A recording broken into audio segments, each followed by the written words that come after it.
नमस्कार दोस्तों, स्वागत है आप लोगों का आपके अपने YouTube चैनल हिंदी साहित्य वाला पे। और आज की क्लास में हम लोग हिंदी के इतिहास में अभ्रंश साहित्य पे बात करेंगे। आप लोग को एक बार याद दिलाना चाहेंगे कि पिछली क्लास में हम लोगों ने स्वयंभू कवि पे चर्चा किया था और उनसे संबंधित कुछ महत्वपूर्ण बिंदु भी नोट्स किए थे। और आज की क्लास में हम लोग पुंसदत्त कवि या पुंड कवि, जिसको शिव सिंह सेंगर ने पुंड कवि भी या अलग अलग नाम दिए गए हैं, तो उनको पुंसदत्त कवि या पुंड कवि के नाम से जाना जाता है। तो हम लोग उन पे चर्चा करेंगे आज।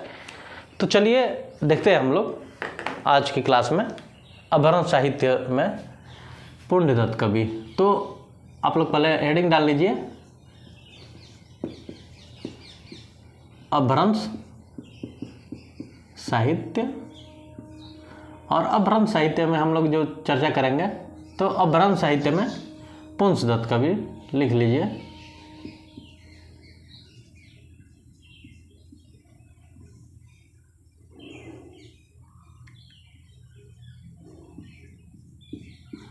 या पुंड कवि,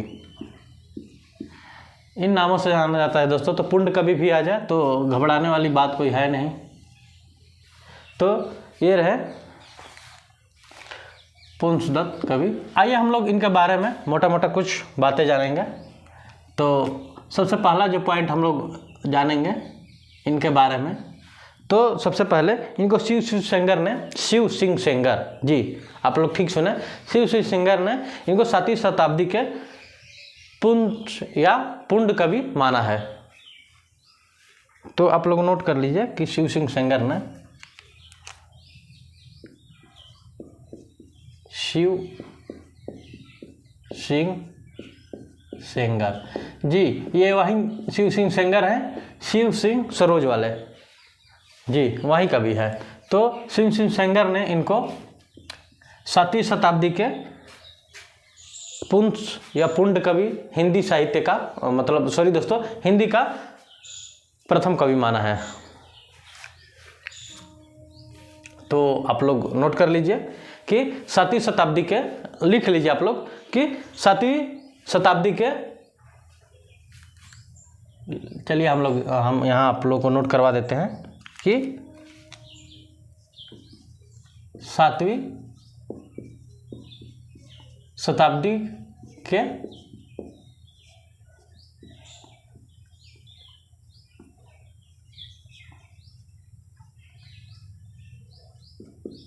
पुंस या पुंड कवि को हिंदी का प्रथम कवि माना है। तो ये रहा दोस्तों पहला पॉइंट कि शिव सिंह सरोज ने पुंसदत्त 7वीं शताब्दी के, क्योंकि दोस्तों 7वीं शताब्दी क्यों लिखे हैं, क्योंकि समय काल में भी बड़ी डिफरेंट है। हजारी प्रसाद द्विवेदी ने इनको 9वीं शताब्दी का माना है कि 9वीं शताब्दी का पुंसदत्त कवि है। शिव सिंह सेंगर ने इनको 7वीं शताब्दी का कह रहे हैं। तो इसलिए हमने सीधे सीधे लिख दिया कि 7वीं शताब्दी के जो पुंड कवि या पुंस कवि है, पुंसदत्त कवि, तो उनको हिंदी का प्रथम कवि शिव सिंह सेंगर ने माना है। ठीक, अगला जब आइए इसी में हम लोग पॉइंट करेंगे, अगला नोट तो अभी कंफर्म हो जाएगा कि क्यों 7वीं शताब्दी लिखा गया है। तो हजारी प्रसाद द्विवेदी ने 9वीं शताब्दी में इनका आविर्भाव माना है। तो लिख लीजिए आप लोग यहाँ कि हजारी प्रसाद द्विवेदी ने 9वीं शताब्दी में आविर्भाव माना है इनका। तो देखिए यहीं पे चीज़ें अलग हो गई। ठीक, अगर हम केवल वहाँ पे लिखते कि शिव सेंगर ने पुंसदत्त कवि को हिंदी का प्रथम कवि माना है, तो चीज़ें फिर ये हो जाती कि 9वीं शताब्दी की, 7वीं शताब्दी, 8वीं शताब्दी, इस पर भी आप लोग को ये फंसा सकता है क्वेश्चन।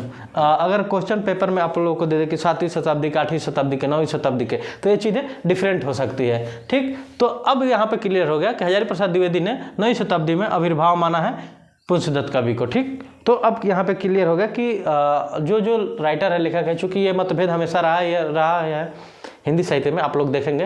हिंदी साहित्य को ही स्टार्टिंग कब से माना जाता है या उसके काल को कब कैसे, तो इस पर भी बहुत ज़्यादा डिबेट है। तो उसी तरह दोस्तों कवियों के बारे में भी, जन्म काल के बारे में डिबेट है। तो ये रहा हजारी प्रसाद द्विवेदी के अनुसार, ये शिव सिंह सेंगर के अनुसार। आगे हम लोग बात करेंगे कि जो सामान्य मानना है कि इनका आविर्भाव कब हुआ, तो 972 ईस्वी, मतलब 10वीं शताब्दी। तो आप लोग नोट कर लीजिए अगला पॉइंट जो है कि सर्वमान्य धारणा जो है, सर्वमान्य धारणा जो है वह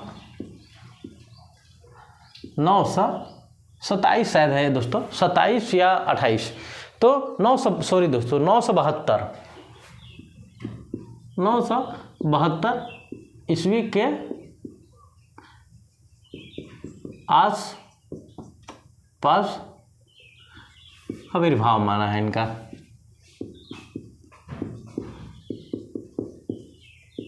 तो ये जो सर्वमान्य धारणा है,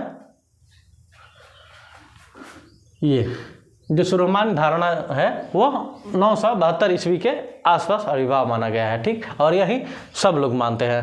तो एक मोटा मोटा मान लीजिए 10वीं शताब्दी, ठीक। आगे हम लोग बात करेंगे इनकी कुछ रचनाओं के बारे में। तो आइए बात करते हैं इनकी कौन कौन सी रचनाएं हैं। तो रचनाएं, तो इनकी भी 2-3 रचनाएं हैं जिस पे हम लोग चर्चा करेंगे। तो चलिए बात करते हैं कि सबसे पहली रचना कौन सी है इनकी। तो सबसे पहली रचना की बात करेंगे तो 63 महापुरुष गूढ़ालंकार। तो नोट कर लीजिए 63 जो इनकी रचना है, 63 महापुरुष गूढ़ालंकार, महापुरुष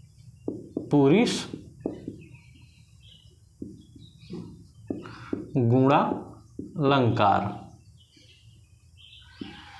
अगला जो है, अगला इसलिए निकल गया दोस्तों मुँह से क्योंकि ड़ा कुमार चरियू इनकी अगली रचना है, तो उसी से निकल गया दोस्तों। तो ड़ा कुमार चरियू इनकी अगली रचना है। अगली बात जो करेंगे ड़ा से ही शुरू है ये शब्द। आप लोग बहुत से दोस्तों हमारे जो होंगे ये पहली बार देख रहे हैं कि ड़ा से भी कोई शब्द शुरू होता है। तो जी ड़ा कुमार चरियू इनकी ये रचना है। और अगला जो है जसहर चरियू, तो जसहर चरियू इनकी अगली रचना है। तो ये रहा दोस्तों इनकी 3 प्रमुख रचनाएं। आगे बात करेंगे हम लोग। तो ये जो इसको मिटाते हैं तो आप लोग को बता रहे हैं, आप लोग इसको नोट कर लिए हैं तो कर लीजिए, नहीं तो स्क्रीनशॉट ले लीजिए। उसके बाद कुछ बात करते हैं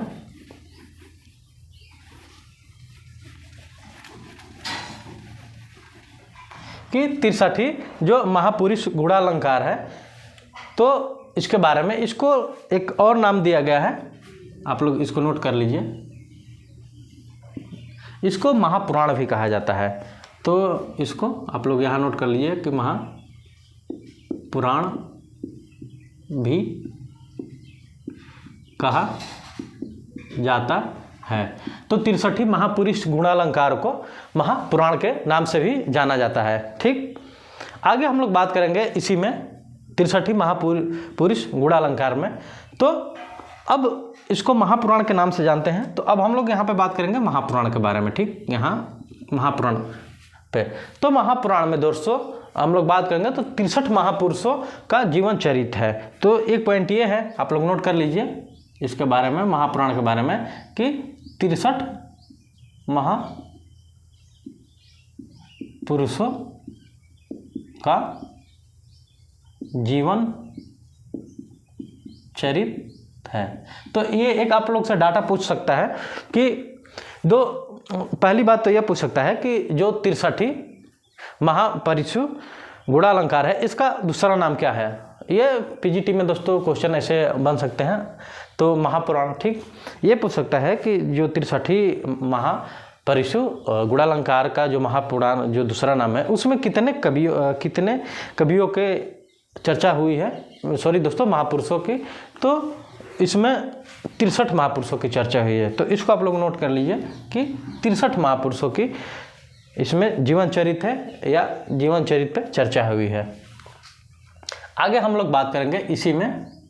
आइए अगला पॉइंट देखते हैं इसमें। तो अगला पॉइंट क्या है? तो अगला पॉइंट वो ऐसे है कि ये अपने चरित्र काव्यों में छंदों का प्रयोग किए हैं। ठीक, तो नोट कर लीजिए कि अपने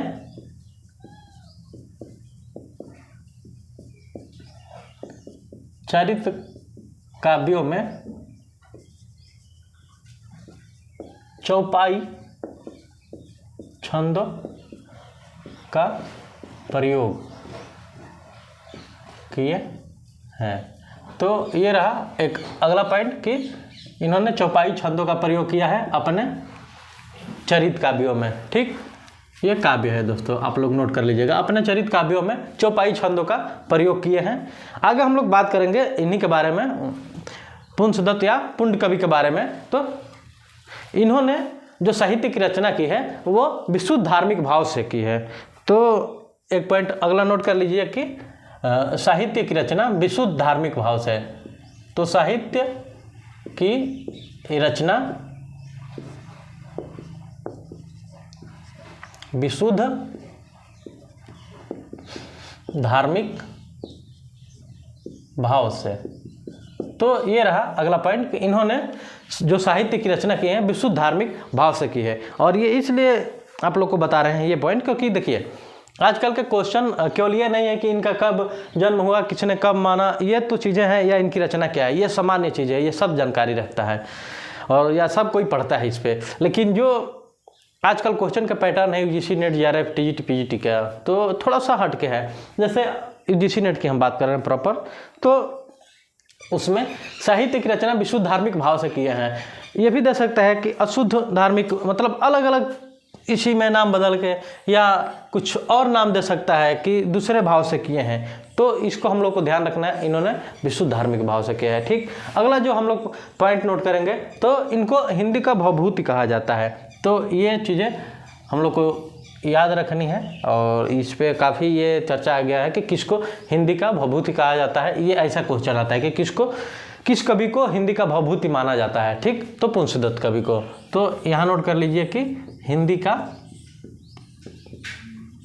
भवभूति, हिंदी का भवभूति कहा जाता है। तो इनको हिंदी का भवभूति कहा जाता है, आप लोग नोट कर लीजिए, ये महत्वपूर्ण बिंदु है, काफ़ी महत्वपूर्ण बिंदु है। आगे हम लोग बात करेंगे, शिव सिंह सेंगर ने इनको, यहाँ पे नोट कर लीजिए, शिव सिंह सेंगर ने इनको भाखा का जड़, ये महत्वपूर्ण बिंदु है दोस्तों, कहा है ये भाखा, ये आप लोग नोट कर लीजिए। यही चीज़ें जानने लायक है कि शिव सिंह सेंगर ने इनको भाखा का जड़ कहा है। तो भाखा का जड़ कहा है, तो किसने इनको भाखा का जड़ कहा है पुंसदत्त कवि को? तो शिव सिंह सेंगर ने। तो ये चीज़ें है नोट करने लायक कि शिव सिंह सेंगर ने इनको भाखा का जड़ कहा है। पुंसदत्त कवि को भाखा का जड़ किसने कहा है? तो शिव सिंह सेंगर ने कहा है। आगे हम लोग बात करेंगे, इन्होंने स्वयं को, पुंसदत्त कवि ने, अगला पॉइंट नोट कर लीजिए। आइए हम लोग मिटा देते हैं, आप लोग नोट कर लेने तो स्क्रीनशॉट ले लीजिए या आप लोग नोट कर लीजिए। आइए हम लोग इधर बात कर लेते हैं, दूसरी तरफ इसको रहने दीजिए।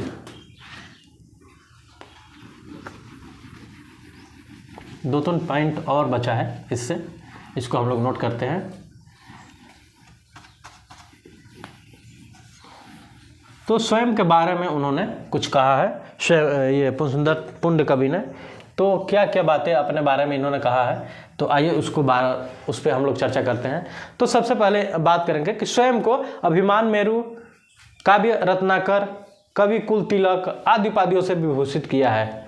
जैसे दोस्तों होता है ना कि कोई इंसान, आजकल देखेंगे कि कोई खुद को किसी और का, जैसे मान लीजिए एक सामान्य बात करते हैं, जैसे कोई हीरो है और कोई फ़ैन है उसका, तो अपने आप को फ़ैन के रूप में ढालने लगता है और ख़ुद को वो हो सकता है बहुत से ऐसे फ़ैन हैं जो अपना खुद ही नाम दे देते हैं। जैसे मान लीजिए एक नाम ले लीजिए, जैसे मान लीजिए सनी देओल है, ठीक, आजकल जो उनकी पिक्चर आई है गदर 2, ठीक, तो बात करते हैं उस पर, तो कोई उनका गबरू फ़ैन होता है ना, जबरा फ़ैन, गबरू फ़ैन जो भी, तो ज़्यादा उनके फ़ैन होते हैं जो प्रशंसक, तो उनमें कोई कोई ऐसा होता है कि उनके जैसे दाढ़ी मूंछ, और हो सकता है कभी कभी उनके आसपास के इर्द गिर्द के जो लोग होते हैं उनको उसी नाम से बुलाने लगते हैं। तो यहाँ पे दोस्तों ऐसा कुछ नहीं था, बात बस ये करें कि इन्होंने अपने आप को अभिमान मेरू, स्वयं को, लिख लीजिए आप लोग, अभिमान मेरू। अगला जो अपने को उपाधि दिए थे काव्य रत्नाकर, काव्य रत्नाकर। अगला जो पॉइंट है, इन्होंने कवि कुल तिलक, कवि कुल तिलक, और जो इन्होंने आदि उपाधियों से खुद को विभूषित किया था। तो आगे नोट कर लीजिए, आदि उपाधियों से स्वयं को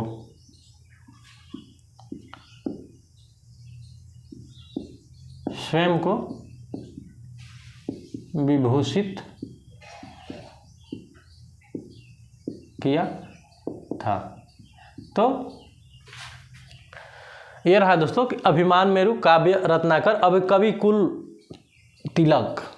देखिए अब हम लोग इस पे बात करेंगे, बहुत सारे लोगों को कन्फ्यूजन होगा, तो सीधे सीधे बात करते हैं कि पुंसदत्त कवि ने अभिमान मेरू, काव्य रत्नाकर, कवि कुल तिलक आदि उपाधियों से स्वयं को, मतलब अपने आप को उन्होंने विभूषित किया था।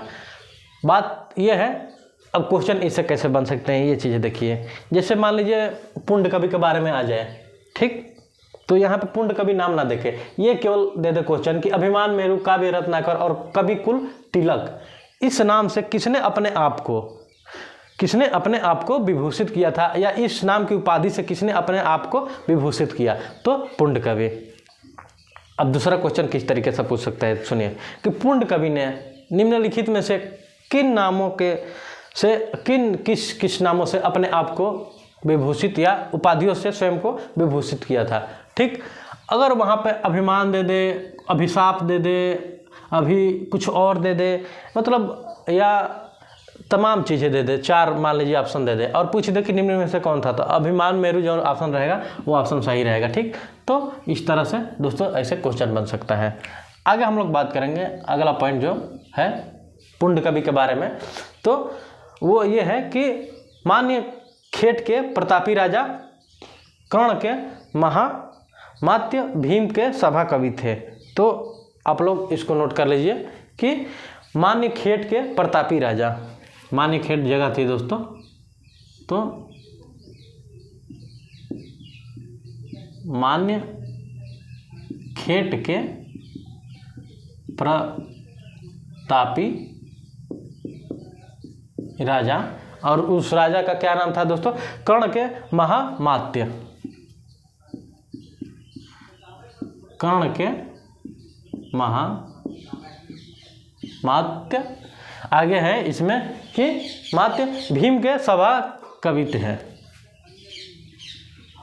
भीम के सभा